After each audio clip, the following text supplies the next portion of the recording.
இப்போது எல்லோரும் கூறுகின்றார்கள் இந்த விடயம் இப்போது தோண்டப்படுகின்றது. ஆனால் தோண்டப்படுகின்ற இடத்திலே ஏன் கடந்த காலங்கள் யுத்த மேகம் இலங்கையில் சூழ்ந்து கொண்டிருந்த போது கூட மிகவும் பலமாகவும் மிகவும் முக்கியமாகவும் பின்பற்றப்பட்டு வந்த சில நடைமுறைகள் ஏன் இன்று பின்பற்றப்படவில்லை என்கின்ற கேள்வியும் சந்தேகமும் பலர் மத்தியிலும் இருக்கின்றது. அன்றைய கால பகுதியிலே கிட்டத்தட்ட சர்வதேச விசாரணை ஒன்று இடம்பெற்றது என்றுதான் கூற வேண்டும். சர்வதேச விசாரணைக்கு நிகரான ஒரு உள்ளக பொறிமுறையை உள்ளடக்கியது என்று பலர் கூறினாலும் அது சர்வதேச விசாரணையாகத்தான் பார்க்கப்படுகின்றது. காரணம், இப்போது இருக்கின்ற தரவுகள் அடிப்படையில் அன்றைய கால பகுதியிலே வாஷிங்டன் டிசியில் இருந்து சர்வதேச மனித உரிமைகள் உடற்கூட்டு பிரிவினுடைய அதிகாரிகள் கலந்து கொண்டிருந்தார்கள். யூகோஸ்லாவிய யுத்த குற்ற நீதிமன்றத்தில் விசாரணை நிபுணராக இருந்த கலாநிதி ஹோக்லண்ட் அவர்கள் கலந்து கொண்டிருந்தார்கள். யுத்த குற்ற நீதிமன்றத்திலே அமெரிக்க நிபுணராக இருந்த மெலிசா கோனர் அவர்கள் கலந்து கொண்டிருந்தார்கள்.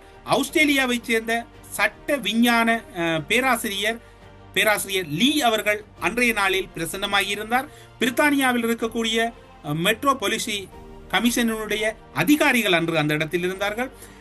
பிரித்தானியாவில் இருக்கக்கூடிய சர்வதேச மன்னிப்பு தேவையின் முக்கிய பிரமுகர்கள் அந்த அமைப்பை சார்ந்து பிரதிநிதித்துவப்படுத்தினார்கள். அமெரிக்க யுத்த குற்றங்களுக்கு பொறுப்பாக இருக்கக்கூடிய தூதுவர் கனடா நாட்டைச் சேர்ந்த வன்குவாரை சேர்ந்த மரண விசாரணையின் முக்கிய அதிகாரிகள், சிறப்பு தேர்ச்சி பெற்ற அதிகாரிகள் இருந்தார்கள். அது மட்டுமல்லாது அன்றைய கால பகுதியிலே அமெரிக்காவினுடைய இலங்கைக்கான தூதுவராக இருந்த அஷ்லி விலிஸ் அவர்களும் அந்த இடத்திலே பிரசன்னமாகி இருந்தார்.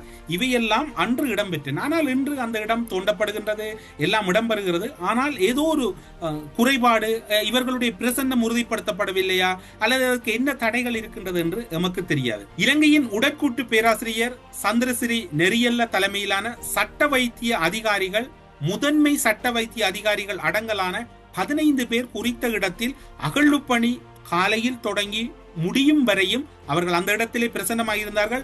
அந்த இடம் முழுமையான போலீசாரினுடைய பாதுகாப்பில் உறுதிப்படுத்தப்பட்டிருந்தது. இலங்கை ரசாயன பகுப்பாய்வு திணைக்களகத்தின் தலைமை அதிகாரி மெண்டிஸ் அவரோடு இலங்கை மனித உரிமைகள் ஆணைக்குழுவினுடைய உயர் அதிகாரிகளும் அந்த இடத்திலே இருந்தார்கள். குற்றத்தடுப்பு புலனாய்வு பிரிவினுடைய பணிப்பாளர் கீர்த்தி கஜநாயக்க, அதே போன்று புலனாய்வு பிரிவுக்கு பொறுப்பான போலீஸ் நந்தலால் முனசிங்க, யாழ் மாவட்டத்துக்கு பொறுப்பான போலீஸ்மா அதிபர் ஆகியோர் அந்த இடத்திலே பிரசன்னமாயிருந்தார்கள். 50க்கு மேற்பட்ட குற்றத்தடுப்பு புலனாய்வு பிரிவு சிஐடி அதிகாரிகள் அந்த இடத்திலே தொடர் பிரசன்னத்தையும் தொடர் விசாரணைகளையும் மேற்கொண்டிருந்தார்கள். அந்த காலப்பகுதியில் இவை பல தளவில் எதிர்பார்க்கப்பட்ட விமர்சனங்கள், நெருக்கடிகள் எழுந்த போதும் அந்த விசாரணைகளை மேற்கொள்வதற்கு என்னென்ன வகையான பொறிமுறைகள், உத்திகள் தேவையோ அத்தனையும் அந்த இடத்திலே உறுதிப்படுத்தப்பட்டிருந்தன.